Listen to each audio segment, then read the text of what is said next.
Bom dia a todos. Que Jesus nos abençoe e nos ilumine nesta oportunidade que temos de falar sobre a doutrina espírita.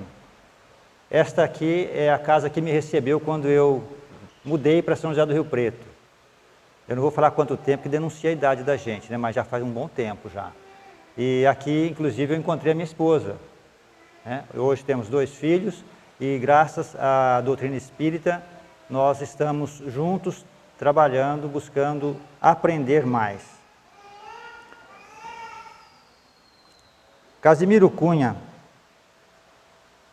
no livro Gotas de Luz, escreveu um poema em versos brancos que diz assim: para anular tentações com ânimo sempre ativo, o trabalho infatigável é o melhor preservativo. Embora a luta te esmague, cumpre sempre o teu dever. O verdadeiro valor consiste em saber sofrer. Não menoscabes servir e nem repouses na estrada. O tédio é sempre um infortúnio de gente desocupada. Vence em ti, contigo mesmo, na escola do sacrifício. Muita vez o herói da praça é o servo do próprio vício. Procura no amor fraterno teu caminho abençoado. Quem dorme acusando os outros, acorda menosprezado. A palavra generosa, doce, calma e compassiva, cai no deserto das almas, como gota de água viva. Se desejas estender a glória do bem real, começa agora e aqui mesmo, fugindo de todo o mal. Que o pranto das grandes mágoas não te faça esmorecer. Olhos que nunca choraram, raramente sabem ver. Se estiveres fatigado, de corpo fraco e enfermiço, medita sobre o descanso, mas não deixes teu serviço. Não critiques nem acuses as faltas de teu irmão. Mais tarde atravessarás teus dias de provação. Nós estávamos vindo para cá e lembrando a grandeza da doutrina espírita, que muitas pessoas têm a conta de simplesmente uma religião, e nós sabemos da extensão dela muito além disto, porque ela não traz para nós nenhum dogma conforme preceitua as outras religiões, mas ela tem o seu aspecto filosófico, científico e também religioso. E a Nádia do Couto Vale, na revista Cultura Espírita, escreveu um artigo chamado A Essência Anagógica do Espiritismo. Que é isso? Então ela fala sobre essa grandeza da doutrina espírita no seu caminho evolutivo. Ela traz como essência essa capacidade de evoluir. Ela descreve para nós, para a criatura humana, para o universo, toda essa trajetória da luz para as sombras, né? Do ruim para o bom, do feio para o belo, enfim, a doutrina espírita preceitua que tudo progride, tudo evolui. E Kardec já dizia isto, que quando alguma coisa fosse demonstrado dentro da doutrina espírita que não fosse verdadeira, que ela deveria adequar-se à verdade que então essa revelação traria. E nós, espíritas, e nós, seres humanos, na verdade, muitas vezes esquecemos que somos estas criaturas em evolução. Passamos por situações muitas vezes difíceis, passamos por posições de inferioridade, algumas vezes assim consideradas, e esquecemos que nós vamos sair dessas situações para uma melhor, dessas situações negativas ou ruins, que sejam, para uma situação melhor. Ninguém vai permanecer, ninguém vai estagiar indefinidamente numa posição de dor, de sofrimento, de dificuldade. São apenas caminhos que nós temos na nossa vida, que vão nos ensinar, que vão nos despertar para coisas melhores. Nós nos perdemos às vezes, achando que não tem conserto, não tem caminho certo, a nossa situação atual, às vezes de dor, às vezes é um problema financeiro, às vezes é um problema familiar, às vezes é um problema de saúde ou doença que a gente enfrenta, né? E nós precisamos ter essa convicção, essa certeza de que tudo passa, de que nós não vamos permanecer indefinidamente numa situação difícil. E a vida aqui na Terra, ela foi estruturada por nosso Senhor Jesus Cristo para que todos nós pudéssemos aprender. Quando nós viemos de outras religiões, a maioria de nós, acredito, nós entendíamos que Deus era justiça, mas não entendíamos que Deus era compaixão também, que Deus é amor. E achávamos que ou a gente era punido ou simplesmente recompensado, de uma maneira, espiritualmente falando, eterna, para sempre. A gente teria traçado o nosso destino de acordo com a nossa vida aqui na Terra, depois que deixasse essa existência, essa encarnação, e iríamos para o céu ou para o inferno.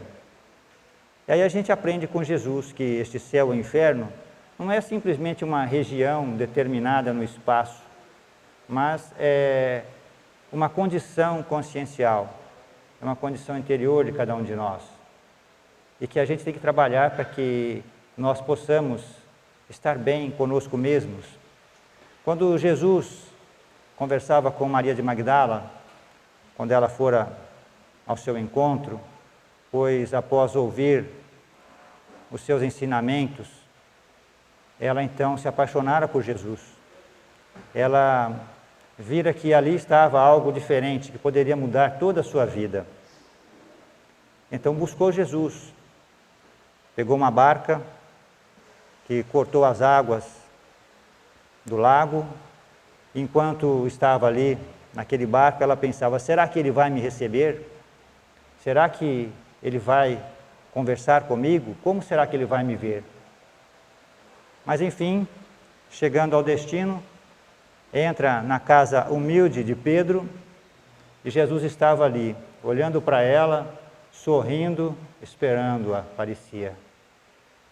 E ela então sente aquele acolhimento do Cristo, e percebe que havia algo de diferente. E ante aquele sorriso, anima-se a conversar com Jesus. E diz que ela era pecadora, né, mas que ela pretendia mudar. Ela pretendia aprender com ele a amar, porque apesar de ter amado muito, ainda assim ela sentia dentro dela um vazio. Porque o amor de Maria não era o amor que o Cristo ensinava. Ela buscava o amor, mas ainda não tinha encontrado.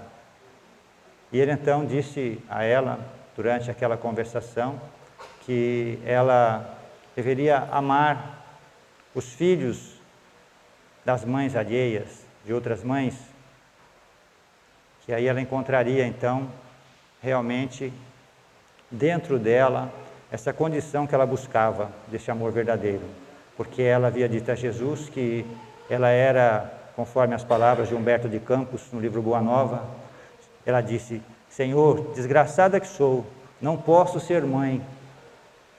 Então Jesus, para consolá-la, disse que não havia nada maior e nada melhor do que ser mãe dos filhos alheios, dos filhos de outras mães. E ela então, gravando aquele ensinamento, disse: doravante vou me dedicar aos filhos de outras mães, aos cegos, aos doentes, aos pobres, aos leprosos. Enquanto ela conversava com Jesus, Pedro passou pela sala, diz Humberto de Campos, e olhou para ela com um olhar glacial. Ela sentiu aquele olhar de Pedro, olhar frio. Não sabemos o que se passava na cabeça de Pedro, de Simão Pedro, mas imaginávamos, né, que ele estivesse a julgar: que esta mulher está fazendo aqui? Nós conhecemos a sua vida, o que ela vem fazer na presença do Mestre? Porque Pedro era ainda, àquela época, muito duro. Ele era muito justo, né? Ele gostava das coisas certas, mas ele era sem compaixão, muitas vezes. E Maria então temeu: Senhor, que será de nós quando partires? E então Jesus disse: é certo que partirei, mas estarei convosco todo o tempo, não os abandonarei. E é preciso que guardem fidelidade a Deus e confiança irrestrita em si mesmos. E ficamos a meditar nestas palavras de nosso Senhor Jesus Cristo. Fidelidade a Deus e confiança irrestrita em si mesmos. Maria partira então daquele encontro com Jesus e encontrara depois, à beira da praia, à sombra de uma árvore, alguns leprosos que se locomoviam, um grupo de 15 leprosos, e já haviam batido em todas as casas, não conseguiram o alimento que precisavam, e ela pôs-se a conversar com eles, falando da boa nova de Jesus, dos ensinamentos do Cristo, e viu que aquilo os confortava, que aquilo lhes fazia bem, e permaneceu ali durante a noite com eles. Ela, que era uma mulher que morava num palácio, que tinha riqueza naquela época, porque recebia os homens influentes da época, aqueles que estavam ligados aos governadores, soldados importantes, e então ganhava joias, presentes caríssimos. Ali estava, junto àqueles leprosos, e depois resolvera demandar com eles até o chamado Vale dos Leprosos. Ela perdera, naturalmente, toda a sua riqueza, gastara para atender os necessitados, e depois tornara-se igualmente uma pedinte àqueles que nada tinham. Sofreu muitas tentações, passou por muitas humilhações, mas, conforme diz Humberto de Campos, resistiu a todas as tentações. Não se deixou mais voltar àquela situação de antes. Daí, nós vermos hoje, no cristianismo, este ícone que é Maria de Magdala, esta criatura que soube vencer a si mesma, que soube compreender a essência dos ensinamentos de nosso Senhor Jesus Cristo, que trouxe consigo toda a força, toda a fé, toda a esperança àqueles que nada tinham, àqueles que sofriam. E com o tempo, manchas arroxeadas começaram a aparecer em seu corpo. E ela então percebeu-se já contaminada pela hanseníase, pela lepra. E num estado já bastante crítico de saúde, quis ver a mãe de nosso Senhor Jesus Cristo, Maria, e demandou então uma caminhada que talvez não conseguisse fazer até o fim, mas empreendeu essa jornada. E estando já próxima, avistando inclusive a casa onde residia Maria, mãe de Jesus, ela não conseguiu chegar até lá. Fora acolhida por uma família, cuidada por eles, mas ali mesmo expirou, ali mesmo deixou a sua vida física. E quando percebeu-se no plano espiritual, viu-se diante de Jesus. Então Jesus disse: vem, Maria, já cumpriste a tua missão, amaste demais, vem ao meu encontro. E aí nós vemos Jesus dizendo para que nós caminhemos até Ele, para que a gente vá ao seu encontro. E a gente espera que Jesus venha ao nosso encontro, normalmente. A gente espera que Jesus venha até nós. Mas é o nosso esforço nessa jornada evolutiva, nessa caminhada. A gente tem que subir. Não são os espíritos superiores, não são as pessoas que estão melhor que têm que descer até nós. Eles podem e o fazem constantemente. Mas nós temos que ter o nosso esforço, nós temos que fazer a nossa caminhada. Não podemos relegar ao outro aquilo que nos compete. E nem podemos, naturalmente, esperar que tudo se resolva sem sacrifício, sem renúncia. O que o próprio Cristo disse, que não há caridade sem sacrifício. E Maria, nesse diálogo ainda, ela fala: mas Senhor, não há caridade sem sacrifício? Ele disse: não. E a gente pensa que caridade é quando a gente faz as coisas simplesmente doando aquilo que nos sobra, aquilo que é o nosso excesso, aquilo que não nos vai fazer falta. E no Evangelho segundo o Espiritismo, no capítulo 16, sobre a riqueza, sobre a fortuna, então os Espíritos nos falam assim: rico, dai do que lhe sobra, mas muito mais do que isso, dai daquilo que julgas como sendo teu próprio necessário, porque mesmo que julgas ser o necessário, ainda é um excesso.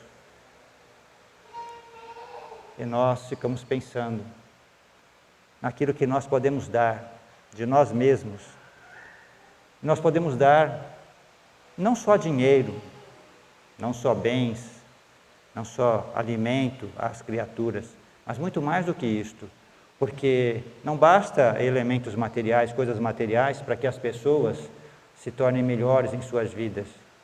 É lógico que nós precisamos do pão material, mas muito mais do pão espiritual.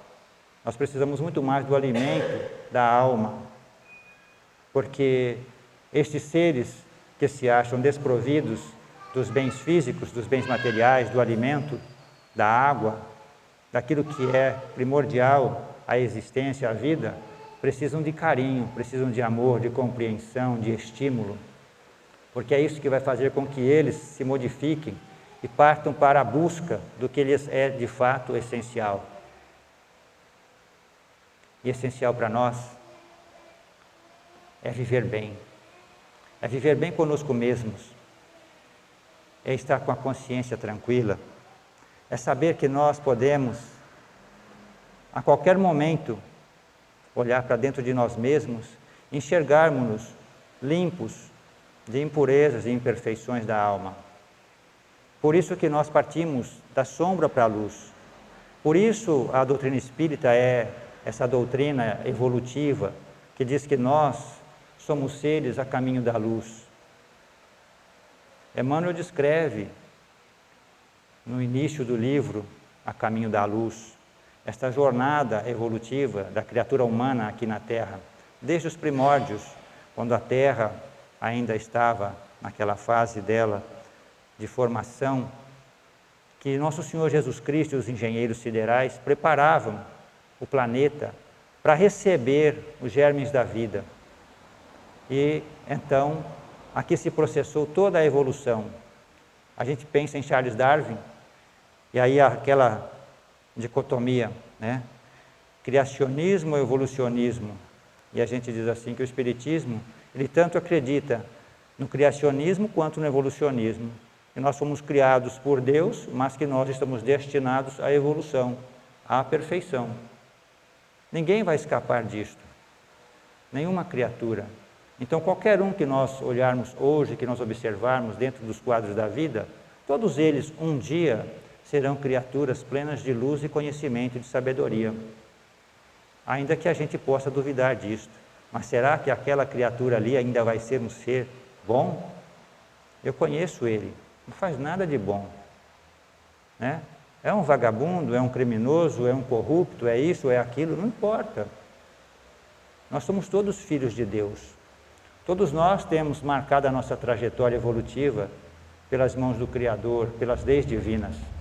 E um dia, todos nós estaremos unidos pelas mesmas vibrações, no mesmo diapasão de crescimento, de evolução.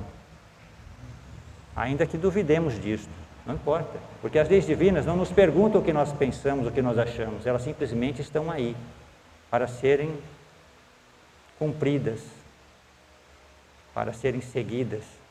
E nós todos vamos aprender a lidar com estas leis, que estão onde? Quando pergunta Kardec aos Espíritos, né, onde está escrita a lei de Deus? Qual é a resposta deles? Na consciência. É isto? Dentro de nós.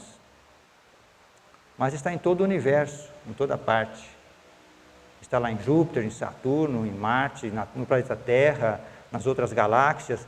Deus está em toda parte, é onisciente, onipresente. A gente aprende assim. E acreditamos nisto, que Deus está, conforme dizem, né, especialmente dentro de nós. Mas será que nós achamos Deus dentro de nós? Será que nós achamos que Deus está dentro de nós? Ou será que Deus está distante de nós? A gente imagina Ele num lugar distante, num trono, governando o mundo. Claro que não.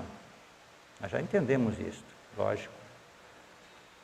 Deus é essa essência, esse ser, que está em toda parte, que tem plena consciência de tudo, que rege tudo, que permite que as coisas aconteçam, mas que ao mesmo tempo está atento a tudo que acontece, dando a oportunidade de correção para cada uma das criaturas. Nós fazemos o nosso destino. E aí nós podemos pensar assim, mas será que tudo isso que me acontece hoje, o responsável sou eu? Não é o governo? Não é o meu patrão? Não é a minha família que deixou eu assim nessa situação, nessa posição, que me colocou onde estou hoje? Não. Somos nós, com nossos pensamentos, nossos sentimentos, nossos valores, nossas atitudes, nossas qualidades, nossos vícios, tudo aquilo que nós temos é que nos colocou nessa posição exata em que nos encontramos. Se somos criaturas amarguradas, é porque nos fizemos amargurados. Se somos criaturas felizes, é porque conquistamos a felicidade. É porque conquistamos essa bênção da compreensão maior e do trabalho no bem. Porque não há como sermos felizes se não estivermos atendendo às leis divinas. Toda vez que nós contrariamos estas leis, nós somos infelizes. Então, se hoje nós estamos numa posição de infelicidade, é porque em algum momento nós negligenciamos estas leis divinas. E é preciso retomar, é preciso aprender de novo, ou aprender estes caminhos, reviver, reavivar em nós estes sentimentos reais, verdadeiros, que vão nos modificar. E nós trazemos conosco estas marcas que construímos no decorrer da existência. Diz-nos os gregos, através da sua mitologia, que uma daquelas criaturas escolhidas ali fora banhada no rio Estige por sua mãe, chamada Aquiles, aquele serzinho que nascera, chamado Aquiles, né? Fora banhado no rio Estige, para que ele se tornasse imune a todas as coisas, para que ele tivesse o dom da imortalidade. Mas quando a sua mãe colocou ele no rio, pegou-lhe pelo calcanharzinho, colocou na água e tirou. Mas aonde foi que a água não tocou? Justamente onde ela pegou, né? E então Aquiles tornou-se um grande guerreiro e ganhara de presente um cavalo imortal. Imagina, né? Era o sonho, né, de todo guerreiro, né? Porque sem o cavalo o guerreiro realmente estava exposto. E aí ele se tornou vencedor de muitas batalhas, porque diziam as profecias que ele haveria de morrer numa batalha. E a mãe, por isso, o banhara ali, com medo, né, de perder o filho. E justamente aquele calcanharzinho foi que levou ele à derrota. Nós já sabemos a história. E nós, seres humanos também, somos muitas vezes como Aquiles, usando aí uma analogia. Nós temos as nossas virtudes, mas temos também os nossos defeitos, os nossos vícios, que trazemos como marcas em nós. E esses nossos defeitos, esses nossos vícios, nos expõem a situações infelizes, a posições inferiores. Nos colocam sujeitos aí a influenciações negativas dos espíritos e de outros seres, mesmo encarnados, que nos estimulam ao erro, que nos estimulam à derrota. E precisamos, então, atentar para nós mesmos e perceber quais são esses nossos tendões de Aquiles aí, esse nosso tendão de Aquiles. Quais são as nossas propensões inferiores, maiores, digamos assim, né, os nossos grandes defeitos, para que a gente não deixe que eles nos coloquem a perder. Alguns é o poder. Muitas criaturas se perdem pelo poder, fascinadas pelo poder. Outros se perdem fascinados pelo luxo, pela riqueza, pela sensualidade e tantos outros elementos que estão dentro de nós, que nós alimentamos com prazer, né? E precisamos livrar deles, e precisamos substituí-los por virtudes. para que não caiamos, para que não percamos a nossa existência. Porque é muito fácil a gente tombar no erro. Porque quando a gente tem um defeito, esse defeito normalmente, estou falando dos vícios morais nossos, das nossas tendências inferiores ainda, eles nos dão prazeres, não é isto? Vamos usar aqui um exemplo. Quem fuma, por exemplo, tem o prazer de fumar, né? O organismo, a organização fisiológica pede o uso do fumo. Quem bebe uma bebida alcoólica acaba também tornando-se escravo deste vício, porque o organismo pede e ela sente prazer ao utilizar-se disto. Os nossos vícios morais também são a mesma coisa. A gente sente prazer neles. Então, tem pessoas que sentem prazer em ostentar a sua beleza. São vaidosas. Não que a vaidade seja recriminada, né? Mas tudo tem que ter o quê? Como diz Buda, o caminho do meio, né? O equilíbrio, né? Então a gente pode sim ser vaidoso, lógico, mas não podemos ser narciso, né? Ficar ali diante da fonte de água ali, observando a própria imagem, fascinado ali e perder a existência. Mas nós precisamos cuidar de nós mesmos, do nosso interior.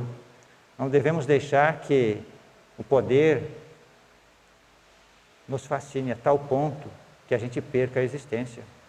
Tem pessoas que são fascinadas por liderar, por comandar. E isso também, se não for dosado, se não for trabalhado, pode colocar a perder, porque a gente peca pelos excessos. Não é pelo uso das coisas, mas é pelo abuso. E os espíritos, aqueles que são, aquelas criaturas que são as que nós, em algum momento, de alguma forma, lá atrás, ocasionamos a sua queda, nós os ferimos, nós denegrimos, nós tiramos a sua alegria de viver em alguma circunstância, por algum motivo, e eles se voltam contra nós e nos observam passo a passo, observam as nossas tendências inferiores, os nossos defeitos e na primeira oportunidade estimulam, simplesmente. Eles não dão a nós nenhum defeito, não colocam em nós nenhum vício, eles só se utilizam das nossas tendências inferiores, dos nossos defeitos, para nos empurrar, para nos impulsionar a uma queda. Por isso precisamos vigiar e orar, conforme disse o Cristo. E a gente já sabe, nós já ouvimos várias vezes, né? Não é orar e vigiar, é vigiar e orar. A primeira fala do Cristo é para vigiar. Mas nós somos ainda invigilantes, né? Infelizmente. Nós ainda achamos que nós sabemos tudo, ou que nós estamos no caminho certo, ou que nós somos bons, sei lá. Quando nem o próprio Cristo aceitou o título de bom, né? Por que me chamais de bom? Bom é meu Pai que está no céu. Chamai-me de mestre. Mas a gente ainda acha que é bom ainda, né? A gente julga-se bom. Ah, eu sou bom, eu faço isso, eu faço aquilo, né? Eu não faço mal a ninguém. Ninguém nunca ouviu essa expressão, né? A pessoa fala assim, eu não faço mal para ninguém, eu sou bom. Mas ser bom não é não fazer mal a ninguém. Aí é ser inerte, é ser inerme, né? É ser isento de qualquer coisa. Mas nunca a qualidade de bom. Bom é aquele que faz o bem. Quem faz o bem é bom. Mas quem não faz nada, não é bom. E nós então achamos que às vezes somos bons porque não fazemos o mal. E a prática da caridade, conforme preceitua a doutrina espírita, é o único meio que nós temos de conquistar realmente a nossa salvação. Salvação. E quem não quer ser salvo, né? Mas ser salvo do quê? Ou ser salvo onde ou como? A gente fica nessa indagação, né? Porque ele fala em salvação. A gente tem que salvar o quê? A si mesmo. Salvar-nos das sombras, das dores, salvar-nos das tentações, salvar-nos das infelicidades, das coisas ruins. Salvar preceitua esforço, preceitua renúncia, trabalho no bem. E quando nós observamos aqui o Casimiro Cunha nos seus versos aqui, que ele fala, para anular tentações com ânimo sempre ativo, o trabalho infatigável é o melhor preservativo. Trabalhe no bem, né? Porque quantas vezes nós passamos por situações difíceis? por tentações nesta vida, inúmeras, inúmeras. Quando nós entendemos que somos seres pensantes e que o pensamento é esse dínamo propulsor da alma, da vida, e que a gente não para de pensar, quantas coisas nós pensamos a todo momento. É um vulcão a nossa mente, pensa sempre. Alguém já tentou pensar em nada, em coisa alguma? A gente pode até tentar. A princípio a gente consegue, talvez ali por alguns segundos, manter a mente isenta de qualquer pensamento, mas logo nos surge algo. Logo a gente se alimenta com algum pensamento e a gente se vê movido por eles. O que nos diferencia dos animais é essa nossa capacidade de pensar, essa capacidade que temos de identificar a nós mesmos como seres vivos, de identificar Deus como Criador. Isso nos coloca de maneira diferente ante os animais, de forma diferente. Mas é preciso que a gente utilize isso de forma racional. Emmanuel diz que nós adquirimos a racionalidade há 40 mil anos atrás. E que a partir de então, nós estamos nessa jornada nossa evolutiva, rumo à luz, a caminho da luz. Não é mesmo? E por que é que nós ainda não conseguimos dominar os nossos pensamentos? Os astecas dizem que nós precisamos atentar para essa questão do pensamento. Eles falam que existe uma coisa chamada mitote. Mitote seria esta confusão de pensamentos que vem à nossa mente, essa chuva de pensamentos, esse vulcão que é a nossa mente. E aí a gente precisa trabalhar isso, tornar isso algo controlável, algo que a gente domine, que a gente possa ter sobre ele segurança, direcionar esse pensamento. Parece fácil, não é mesmo? Mas torna-se fácil com Jesus, com os espíritos superiores, quando nós percebemos nas perguntas de Kardec aos espíritos, que ele fala assim, se é possível, né, ao homem vencer as suas más inclinações, vencer as tentações. Fala assim, sim, é possível, com um pequeno esforço. Poxa, com um pequeno esforço. E ainda dizem assim, que nós nem nos damos ao trabalho de fazer esse pequeno esforço, né? Por isso que nós ainda nos perdemos, que nós ainda nos infelicitamos, porque nós não fazemos esse esforço, esse pequeno esforço, para vencer as nossas más inclinações, as nossas más tendências. E Santo Agostinho nos ensina, nos dá a receita. É claro que tudo isso que nós estamos falando, todos nós já sabemos, né? É incrível, né? Às vezes a gente vai assim a uma casa espírita ou a gente vai ouvir doutrina espírita esperando algo novo. Eu quero informações novas, né? Eu quero sempre algo que venha complementar aquilo que eu já sei. E nós nos perguntamos assim, eu já faço tudo isso que eu aprendi? A gente já cumpre o Evangelho na sua essência? André Luiz diz que quem tem uma semana de Evangelho já sabe a saciedade o que fazer. Então nós sabemos, nós sabemos. Todo mundo aqui já tem mais de uma semana de Evangelho. Mas nós ainda não conseguimos cumprir o Evangelho. Por quê? Porque não fazemos esse pequeno esforço. Porque a gente acha que as coisas têm que ser fáceis para a gente fazer. Muitas pessoas esperam milagres, que as coisas caiam do céu. Quantos de nós buscamos milagres? Eu estava com um problema alguns dias atrás, algum tempo atrás, não vou dizer alguns dias não, algum tempo atrás, na verdade. E aí, como a gente tem assim o conhecimento, né, com muitos espíritas e médiuns espíritas, nós somos até um amigo nosso, médium, né, e expomos nosso problema para ele, nossas dificuldades. E ele então, de uma maneira bastante assim incisiva, olhou e disse assim, olha, os espíritos amigos estão dizendo que você criou esse problema e que você tem que resolver.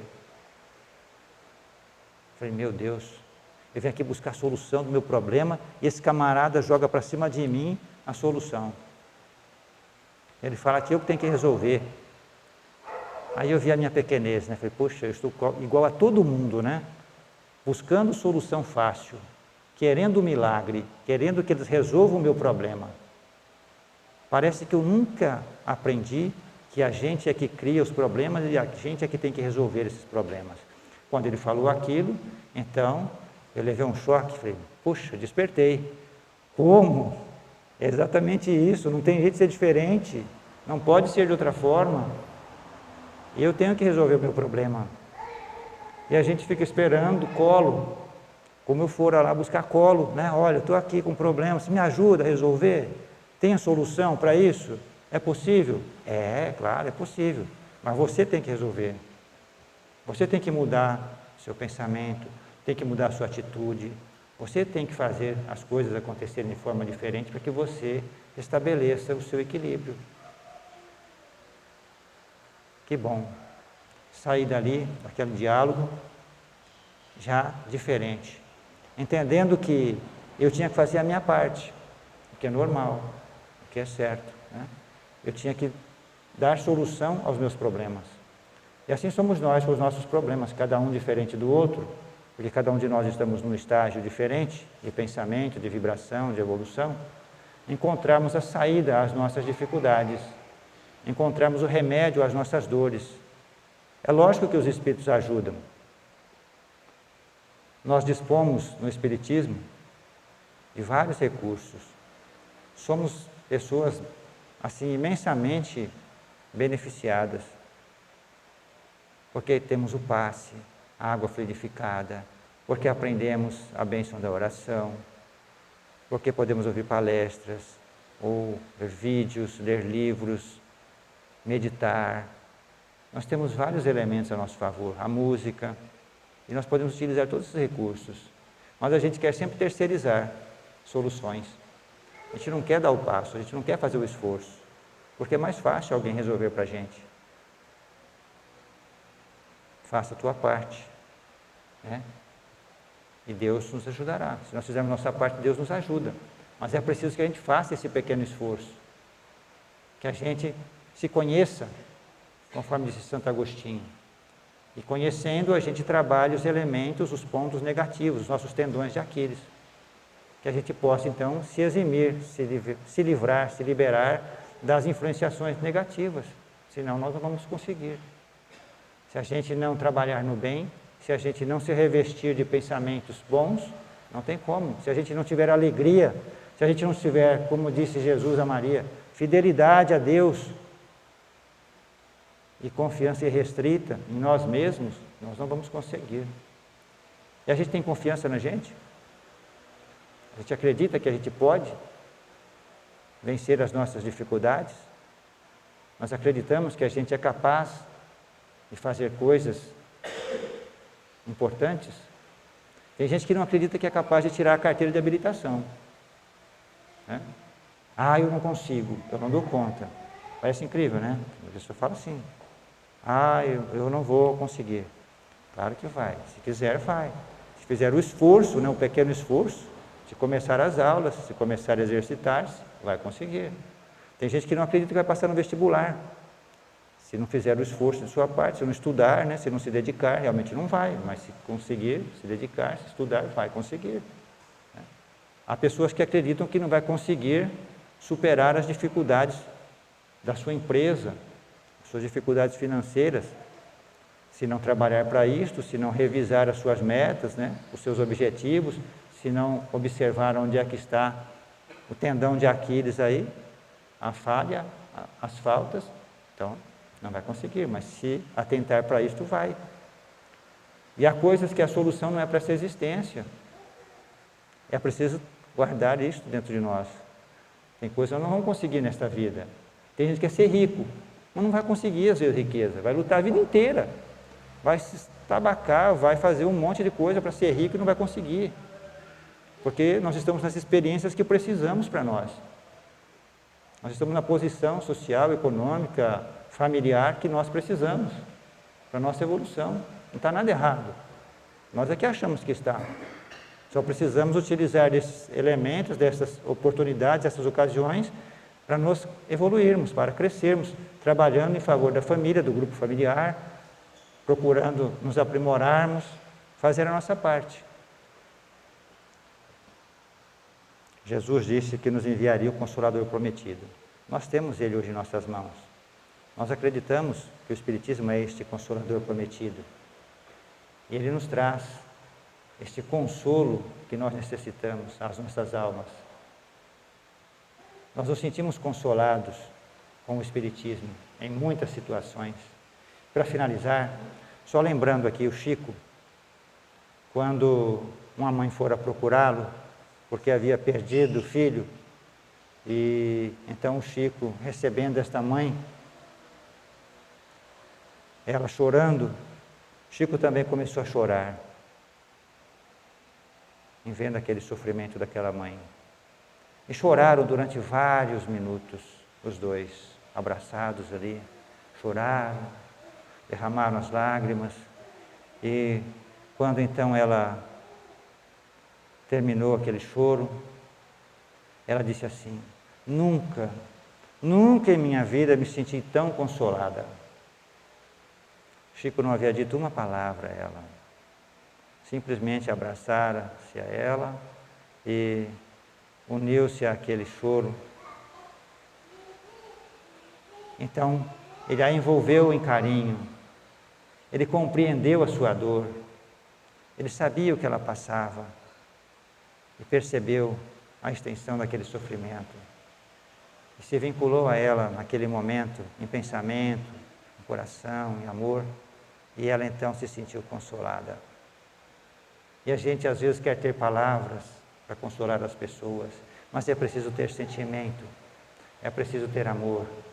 E para que nós possamos vencer em nossa vida, não há nenhuma receita, nenhuma fórmula mágica. Há a receita de nosso Senhor Jesus Cristo: amar o nosso próximo como a nós mesmos, amar ao próximo como Ele nos amou. Este é o caminho. Muita paz a todos, que Jesus nos abençoe e nos ilumine.